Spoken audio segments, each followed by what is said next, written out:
Hello दोस्तों, नमस्कार। स्वागत है आपके अपने चैनल मनोज मेडिटोनिक में। दोस्तों, आज के वीडियो में हम बात करेंगे HMPV वायरस के बारे में। इस वायरस के बारे में बहुत सारी जो बातें हैं, मिथ है, वो फैलाया जा रहा है। बहुत रॉन्ग इन्फॉर्मेशन जो लोगों को दी जा रही है और एक डर का माहौल बनाया जा रहा है मीडिया के द्वारा और अलग अलग सोशल मीडिया यूजर्स के द्वारा।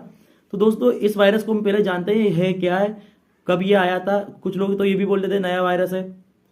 तो दोस्तों, उसी के बारे में आज हम WHO की जो रिपोर्ट है, ऑफिशियल रिपोर्ट है WHO की, उससे हम स्टडी करेंगे। WHO ने इस वायरस के बारे में क्या बोला है कि WHO जो है वो वर्ल्ड हेल्थ ऑर्गेनाइजेशन है और हर वायरस और हर बीमारी के बारे में अपने रिपोर्ट जो एक्सपर्ट की राय पे सबमिट करता है।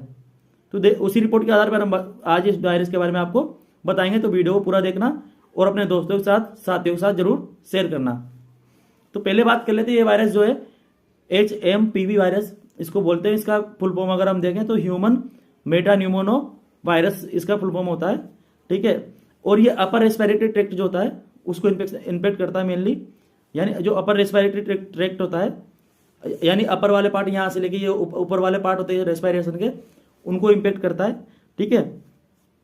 और ये वायरस जो है रेस्पिरेटरी सिनेटिकल वायरस है, यानी जो RAS इन्फेक्शन वाले वायरस होते हैं उसी में ये कैटेगरी में आता है। और ये न्यूमोवायरेटी फैमिली का वायरस है। इसकी फैमिली कौन सी? न्यूमोवायरेटी फैमिली, यानी ये निमोनिया का ही भाई एक तरह से। ठीक है।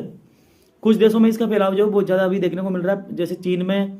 ठीक है। और भी कुछ भी देश है जिनमें इसका फैलाव जो देखने को मिल रहा है। और ये वायरस मेनली जो सीजन की बात करें तो लेट विंटर में ये ज़्यादा फैलता है, यानी जब सर्दी का आखिरी समय होता है उस समय पर ये ज़्यादा एक्टिव होता है और ज़्यादा फैलता है। अब बात कर लेते हैं ये वायरस के सिम्टम्स की, कि इसके लक्षण कितने खतरनाक है कितने नहीं है। तो सिम्टम्स की बात करें तो जैसे हमारे सीजनल फ्लू होता है वैसे सिम्टम इसमें नॉर्मल देखने को मिलते हैं। जैसे कप मान लो आप, फीवर। ठीक है। गले में छाले पड़ जाते हैं, सोर थ्रोट जिसको बोलते हैं। इसके अलावा स्टिफी नोज हो जाती है, म्यूकस जम हो जाता है अंदर, गले में म्यूकस जम हो जाता है। ठीक है। म्यूकस का प्रोडक्शन बढ़ जाता है। ठीक है। इसके अलावा बॉडी में पेन होता है और इसके अलावा सिर में भी दर्द रहता है। ठीक है। परसिस्टेंट डिहाइड्रेशन, लगातार डिहाइड्रेट कर रही है बॉडी, रेगुलर डिहाइड्रेशन कंडीशन देखने को मिल रही है, डिहाइड्रेशन में आराम नहीं मिल रहा है। ठीक है। इसके अलावा बुखार परसिस्टेंट है, अगर फीवर भी रेगुलर देखने को मिल रहा है। तो ये सारे जो सिम्टम्स है वो HMP वायरस के सिम्टम्स हैं। ठीक है। और इसके सिम्टम्स बिल्कुल सीजनल फ्लू जैसे होते हैं। ठीक है। अब बात करें हम यहाँ पे इसके सिम्टम्स की, हमने बात कर ली। अब ये जान लेते हैं कि इसका प्रिवेंशन क्या है। तो ये सिम्टम्स जो है मेनली कुछ लोगों में ये सिम्टम्स ज़्यादा सीवियर नहीं होते और कुछ एक केस, अधिकतर लोगों में नॉर्मल ज़्यादा सीवियर नहीं होते, लेकिन कुछ एक केस ऐसे होते हैं जिनमें सिम्टम्स बहुत ज़्यादा सीवियर हो जाते हैं, सीवियरिटी देखने को मिलती है। और सिम्टम्स की सीवियरिटी उन लोगों में ज़्यादा देखने को मिलती है जो पहले से निमोनिया से पीड़ित है या जिनको रेस्पिरेटरी ट्रैक का कोई इन्फेक्शन है। ठीक है। तो ऐसे लोगों में ये सीवियरिटी ज़्यादा देखने को मिलती है। अब बात करते हैं प्रिवेंशन के बारे में। तो HMP इन्फेक्शन जो सिमिलर है जो अदर रेस्पिरेटरी इलनेस है उनके जैसे ये भी है। ठीक है। तो इसके लिए हमको क्या करना है प्रिवेंशन के लिए, जैसे हमने कोविड में किया था, मास्क पहनना है। ठीक है। पब्लिक प्लेस में। और जो वेंटिलेशन है उसको, पूर वेंटिलेशन जैसी कंडीशन अगर होती है तो वहाँ पे हमको अवॉइड करना है ऐसी जगह पर जाने से जहाँ पूर वेंटिलेशन है या क्राउड ज़्यादा है, और मास्क पहन के रखना है। ठीक है। इसके अलावा इंप्रूव करना वेंटिलेशन को, जैसे हम जो है कहीं हमारे घरों में जैसे हम सो रहे हैं या बैठ रहे हैं तो उस टाइम पे खिड़की दरवाजे को खुला रखना है ताकि जो एयर है वो प्योर एयर में आपको मिले और जो वेंटिलेशन है वो इम्प्रूव हो सके। ठीक है। तो इसके अलावा इसको क्या करना है, हमारे जो हैंड्स है, हैंड्स को हमेशा रेगुलरली जो है थ्रू आउट सोप या एल्कोहल से हमको क्लीन करते रहना। जैसे हम बाहर से आ रहे हैं या बाहर से कोई काम करके आ रहे हैं तो घर में आते से हमें हमारे हैंड वॉश करना है। हैंड वॉश जो है या तो आप एल्कोहल यूज हैंड सैनिटाइजर से कर सकते हैं या नॉर्मल सोप से हम हैंड वॉश कर सकते हैं। ठीक है। इसके अलावा हम बात करें आंख, नाक और मुंह को बिल्कुल टच नहीं करना। अगर हम बाहर से आ रहे हैं या मान लो हम हॉस्पिटल में काम करते हैं तो आंख, नाक, मुंह को हमको टच नहीं करना जब तक हम हमारे हैंड को अच्छे से वॉश नहीं कर लेते। ठीक है। इसके अलावा जो है बैलेंस डाइट लेना चाहिए। अगर हम बैलेंस डाइट ले रहे हैं, जितनी रिक्वायरमेंट हमारे मिनरल्स की, न्यूट्रिएंट की है, उसको यूज कर रहे हैं। इसके अलावा एक्सरसाइज रेगुलर कर रहे हैं तो उस कंडीशन से नियमित नींद अच्छी ले रहे हैं हम। नींद बहुत इंपैक्ट करती है इस चीज़ में। अगर अच्छी नींद लेंगे, अच्छी एक्सरसाइज करेंगे, अच्छी डाइट लेंगे तो हम जो काफ़ी हद तक इस वायरस के सीवियरिटी से बच सकते हैं। ठीक है। अब बात कर लेते हैं ट्रीटमेंट की। तो ट्रीटमेंट आपको पता है कि वायरस की जो भी डिसीज होती है उसमें सिम्टोमेटिक ट्रीटमेंट दिया जाता है। ठीक है। करंटली इसका कोई भी अप्रूव्ड एंटीवायरल ट्रीटमेंट जो है अकॉर्डिंग टू WHO नहीं है।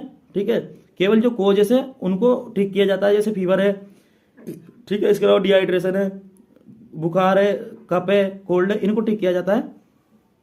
और कुछ केसेस में तो कुछ केसेस में क्या होता है, कुछ दिनों के बाद ही सिम्टम्स अपने आप रिकवर होने लगते हैं और लोग जो है अच्छा फील करते हैं। लेकिन अधिकतर केसेस में, कुछ केसेस ऐसे होते हैं जो सीवियरिटी शो करते हैं, उन केसेस में और हॉस्पिटल में जाने की जरूरत पड़ती है। ठीक है, अब बात कर लेते हैं, ये है इसका ट्रीटमेंट। ठीक है, सिम्टोमेटिक ट्रीटमेंट होता है। अब बात कर लेते हैं इसका डायग्नोसिस के बारे में। तो डायग्नोसिस के लिए जैसे और वायरस में हम यूज करते हैं, जैसे कोरोना में हम कर रहे थे RT-PCR, तो वैसे ही इसमें भी PCR टेस्ट हम यूज करते हैं डायग्नोसिस के लिए, पॉलीमरेज चेन रिएक्शन। और ये मोस्ट रिलायबल टेस्ट होता है डायग्नोसिस के लिए इस वायरस में। और इसको जो है इसके द्वारा, इस डायग्नोसिस के द्वारा हम जो माइल्ड से माइल्ड जो इन्फेक्शन होता है उसको भी डायग्नोसिस कर सकते हैं। ठीक है, अब बात कर लेते हैं डायग्नोसिस के बाद हम इसके प्रिवेंशन हमने देख लिया, डायग्नोसिस हमने देख लिया। और WHO ने इसमें एक चीज़ और बोली है कि ये इन्फेक्शन जो है सीवियरिटी इन्फेक्शन में जो होती है वो कुछ केसेस में सीवियरिटी देखने को मिलती है, बाकी मोस्ट ऑफ दी जो केसेस होते हैं उनमें जो है अधिकतर लोग जो है अपने आप सिम्टम से रिकवर हो जाते हैं और ये नॉर्मल फ्लू लाइक सिम्टम इसमें देखने को मिलते हैं। इसके बारे में हमने डिटेल में बात कर ली थी। तो दोस्तों डरने की कोई बात नहीं है, डरने की किसी को कोई ज़रूरत नहीं है, बस थोड़ी सावधानी रखें।